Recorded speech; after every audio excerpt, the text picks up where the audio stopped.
자, 또 이제 시그널 가봐야죠. 시그널이 어떤 기업이 무슨 신호를 보내고 있나요? 네, 오늘 시장의 시그널은요, 비만 치료제 섹터에 대해 함께 알아보도록 하겠습니다. 네, 시장에서 오랜만에 다시 한번 이 비만 치료제에 대해서 집중을 하고 있는데요. 이 맥킨지 보고서에서도요, 비만 치료제 시장이 2040년까지 최대 한화 약 386조 원 규모로 성장할 수 있다라고 전망하고 있습니다. 이 3년 전인 2022년 대비해서 12배가 성장할 수 있다라고 예측하고 있는 건데요. 전일 위고비도 간질환 또 메쉬 대사 치료에 도움이 될 수 있다는 소식이 나오기도 했고요. 8월 중순부터 일라이릴리에 마운자로까지 한국에 상륙하기도 했죠. 과연 국내 비만 치료제 관련 종목들 어떤 전략이 필요한지 함께 알아보겠습니다. 네. 아주 뜨거운 이슈죠. 비만 치료제. 뭐 다이어트 약으로 둔갑을 자꾸 하고 있는 것 같긴 한데. 네. 자, 이와 관련해서 또 다올투자증권의 이성웅 차장이 풀어주시려고 나왔습니다. 어서 오세요. 네, 안녕하십니까. 자, 이 만병통치약처럼 또 막 난리인데 어제 또 뉴스 보도는 이제 약간 가품이라고 해야 되나요? 아, 네. 네, 막 나왔죠. 뭐 그냥 당분으로 섞여 있는 뭐 난리인데 이게 과거에 보면은 그 비아그라나 시알리스나 그 발기부전 치료제가 이제 정력 강장제처럼 둔갑해가지고 요즘도 오남용이 되고 있는 걸로 알고 있는데 비만 치료제도 지금 그 수준으로 가고 있는 건지 모르겠습니다. 저는. 저 일단은 뭐 비만주 시장이 커진다는 부분은 이제 무시할 수 없고 그건 당연하다라고 좀 생각이 되고 있고요. 이 비만 치료제의 비만에 대한 어떤 좀 관심 같은 경우는 당뇨로 시작하면서 이 선진국부터 시작을 했기 때문에 뭐 우리나라 쪽에서의 어떤 출시나 이런 부분보다도 글로벌적인 대세라고 좀 생각이 되고 있고, 그리고 이제 이 우리나라 이제 위고비도 그렇고 마운자로도 그렇지만은 우리나라 시장을 좀 늦게 좀 진출한 현재 상황이거든요. 다른 이제 글로벌 시장 쪽에서는 이 비만 치료제에 대한 이 판매나 성장성은 1차적으로 시작이 됐고, 그 다음에 우리나라가 약간 후발주자 시장 쪽으로 오는 모양인데, 뭐 그러기 때문에 지금 이제 비만 치료제에 대한 시장 자체에 대한 성장성은 일반적인 앞서서 말씀하셨듯이 뭐 정력제가 한번 시장에서 그 트렌드가 되면서 크게 성장했듯이 이제 그 시작 단계를 넘어서 이제는 이제 그 포화 상태라기보다도 그 가포화 상태로 가는 과정이라고 좀 생각이 되고 있고요. 네. 그리고 이제 근데 좀 시장 자체가 커지고 경쟁사들도 뭐 커지게 된다고 한다면은 약 종류도 굉장히 좀 다양해지고, 또 이제 독과점 시장이 없어지면은 가격 자체도 내려갈 가능성이 크거든요. 뭐 그렇게 되면은 일반적인 소비자들도 접근하기도 편하고, 그러면 이제 비만 치료제 이 시장 자체는 계속해서 커지지 않을까라고 좀 판단이 되고 있고요. 네. 역시 뭐 위고비랑 그 마운자로 지금 얘기를 비교를 많이 하고 있는데, 이제 위고비 쪽에서의 이 GLP-1, 그러니까 이거에 대한 부분이 처음에 이제 우리나라 시판되면서도 열풍이 좀 불었지만 계속 이제 이 소비자 욕구는 계속 커지는 것 같아요.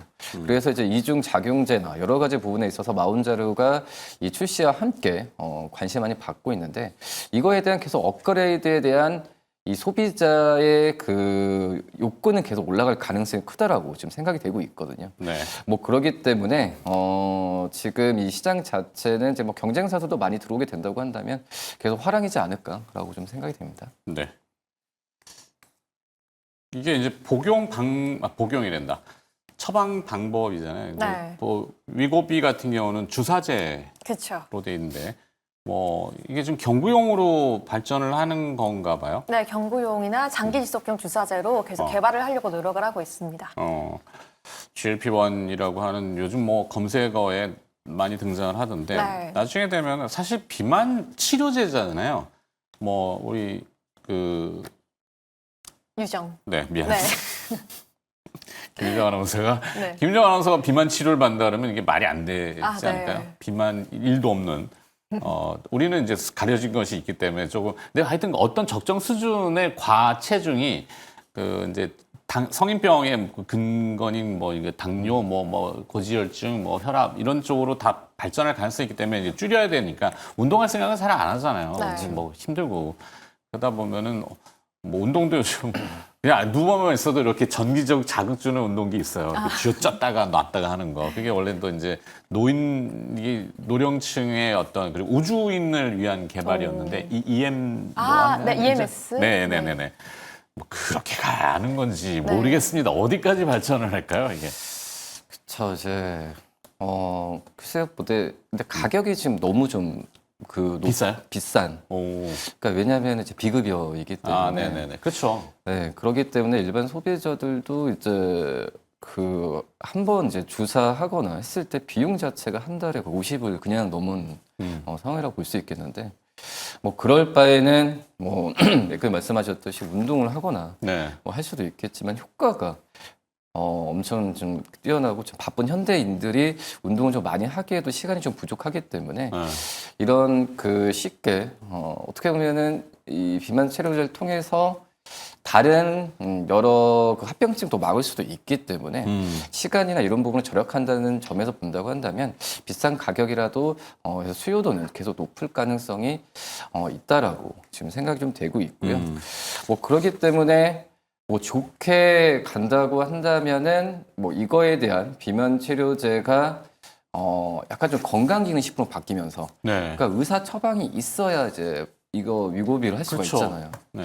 근데 이 건강기능식품으로 물론 이제 성분이나 이런 부분은 다르겠지만 비만 치료제 쪽이 또 건강기능식품으로 좀 바뀌고 또 이제 뭐 경구용이나 이런 부분으로 바뀐다고 한다면은 훨씬 더 접근하기가 굉장히 좀 편해지고 이런 부분은 지금 많이 노력을 하고 있거든요. 그렇기 때문에 위고비 쪽에서도 지금 현재 뭐 경구용이나 이런 부분을 지금 얘기를 하는 상황이라고 좀 볼 수 있겠고요. 그래서 저는 이 시장은 기본적인 어떤 이 병을 치료하는 게 아니기 때문에 네. 전체적인 어떤 건강 쪽에서의 관심이 증가가 된다고 한다면은 저는 이 시장은 계속 커진다고 지금 판단되고 있습니다. 먹기만 하면 살 빠져. 이게 참 제 상식으로는 잘 안 돼가지고. 네. 뭐 주변에 비만 관심들은 많으실 거 아니에요. 그렇죠. 실제 치료 처방을 받은 사례들이 이게 뭐 광고처럼 돼버렸네. 꽤 있습니다. 꽤 근데 있죠. 네. 뭐 어마어마한 드라마틱한 효과는 보진 못했지만 저는 운동하지 않아서 게을러서 살이 안 빠지는 건 아니라고 생각하거든요. 이게 대사에 대한 문제, 또 몸 건강에 대한 문제 때문에 아무리 해도 물만 먹어도 살이 찐다라는 말이 질병으로. 있잖아요. 네, 그래서 이게 대사를 바꿔주고 한마디로 우리가 옛날에 간헐적 단식이라는 말이 있었잖아요. 네. 그런 식으로 몸의 대사를 바꿔주는 원리라고 생각을 하는데 식욕을 억제하고 뭐 그렇다면서. 네, 식욕도 함께 억제가 됩니다.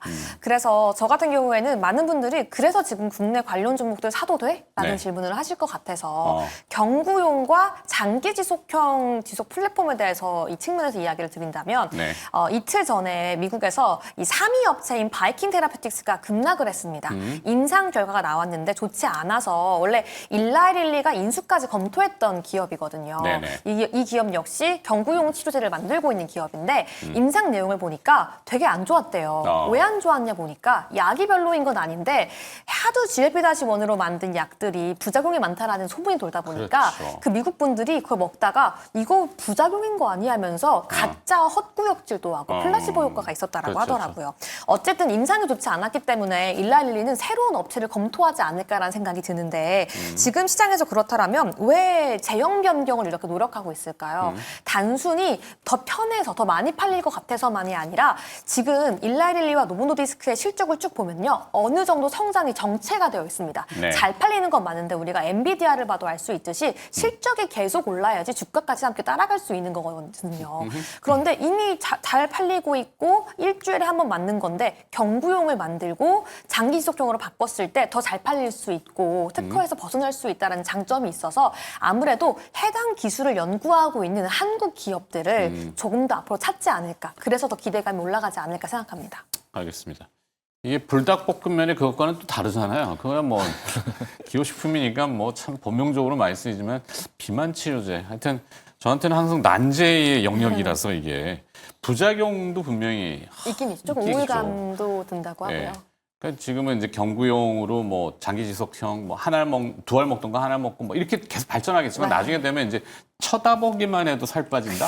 디지털 치료제도 있어요. 아, 네. 이렇게 VR, XR 기기가 되면은 뭐 잘 때 보면은 막 운동하고 있고 그렇게 세상이 이렇게 되지는 않겠죠. 자, 결론을 지어야 됩니다. 어떤 전략을 가져갈까요? 관련주를 뭐로 지금 픽이 될까 이게? 저는 이제 마운자루로 본다고 한다면 관련주는 없다고 생각이 돼요. 차라리 주식을 매수한다면 릴리를 사는 게 낫다라고 생각이 되고 있고 네. 뭐 판매사 같은 경우 단독 판매를 지금은 좀 하고 있는데 아마 근데 우리나라 제약사들과의 판매 협업은 할 가능성이 굉장히 좀 크다라고 생각이 되고 있는데 근데 아직까지는 그 부분이 확실히 나오지 않았기 때문에 관련주라고 하기에는 지금 어떤 종목도 좀 꼽기는 분명히 힘들다라고 좀 생각이 되고 있고 다만 이제 이 비만 치료제 마운자로 온다고 해서 뭐 다른 뭐 인벤테지 랩이나 이런 비만철 개발사들의 주가가 좀 움직이고 있는데 근데 어차피 GLP-1을 기반으로 한 비만 치료제를 우리나라 그 제약사들이 똑같이 이제 지금 연구하고 하지만은 그 릴리와 노보디스크 쪽에서의 그런 뭐 블랙버스터급 그런 판매 부분을 따라잡을 수 있다라고는 저는 약간 좀 생각은 못 하고 있거든요. 뭐 그렇기 때문에 오히려 진짜 그 신약을 개발해서 어떤 붙는 것보다도 CDMO, 그러니까 이제 삼성바이오로직스나 이런 기업들 같은 경우가 비만 치료제 시장이 커지면서 위탁이나 이런 부분이 더 커질 가능성이 크거든요. 네. 이렇게 눈을 좀 돌리는 전략도 나쁘지 않다라고 좀 생각이 되고 있고, 그리고 앞서서 말씀드렸다시피 이 건강기능식으로 해서 이 비만 치료제 쪽 섹터를 구축하고 있는 기업들도 많거든요. 뭐 최근에 좀 케어젠 같은 경우가 이 멕시코 쪽에서의 수출 부분도 계약을 했었는데 그만큼 좀 이제 비만 치료제에 대한 약으로 이제 접근을 하는 게 아니라 그거에 대해 파생된 섹터가 계속해서 나올 거거든요.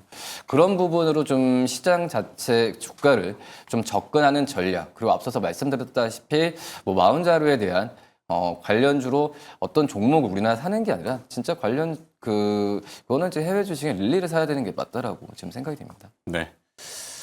자, 하여튼 그 시장에서 이제 뭐 나도 비만 치료제예요라고 엮이는 것들, 여기 있는 막 그런 종목들, 그건 경계를 좀 해야 되겠죠. 네. 여기까지 하도록 하겠습니다. 케어젠을 오히려 선택적인 종목으로. 케어젠 아니면은 말씀드린 삼성바이오로직스, 삼성바이오로직스 하는 게 낫지 않을까 판단됩니다. 그렇답니다. 네, 알겠습니다. 알겠습니다. 시장 시그널 기업이었고요. 오늘 비만 치료제 관련돼서 이야기 좀 나눠봤습니다. 다올투자증권의 이성웅 차장이었습니다. 고맙습니다. 네, 감사합니다.